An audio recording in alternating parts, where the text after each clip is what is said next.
Parsons has been the linchpin of the Packers' formidable defensive effort.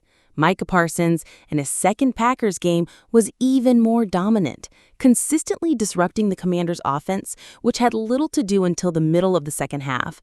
His relatively low stats, 2 tackles, 0.5 sacks, do not speak to his dominance, drawing 3 flags, 1 rejected, and fitting in with the Commanders' tackles.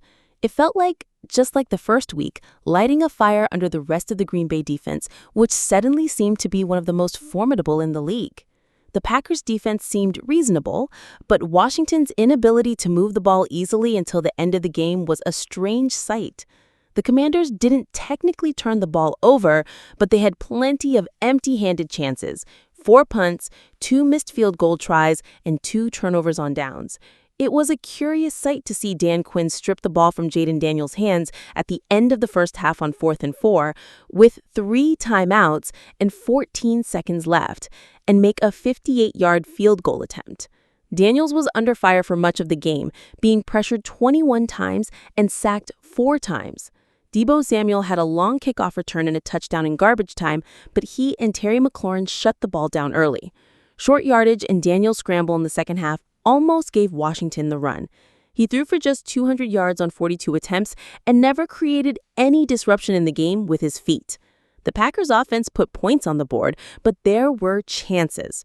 The Packers led 5 scoring drives, gained 404 yards of offense, and put the game out of reach with a touchdown and a field goal drive in the fourth quarter. Tight end Jordan Love had a few misses, and Matt LaFleur, likely looking to get the field goal team on the field, was furious after an early failed 4th down, one of 2 big play misses by Love. That's not good for an aging running back, and it puts more pressure on rookie Zachary Krosky-Merritt to perform. Another serious injury in the first half hit the defense. Dietrich Wise's lower leg broke in on the Packers' extra point. Wide receiver Noah Brown suffered a groin injury, leaving him out shortly after, and cornerback Jonathan Jones and offensive tackle, though Coleman returned, also suffered injuries to make the night difficult for the Commanders. To add insult to injury, they missed 2 field goal attempts from more than 50 yards, reminiscent of their long-range issues last season. The Raiders have a mini-bye to rest them, but the severity of some of the injuries suggests the Commanders need to patch up some holes. The Packers' patchwork offensive line held up, but struggled at times. Green Bay took the field Thursday night without starting right tackle Zach Tom or starting left guard, and the effects were felt.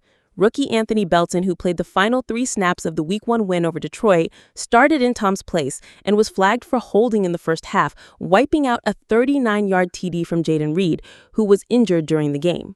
He was replaced by Darian Kinnard for the next 2 series, but Belton would finish the game.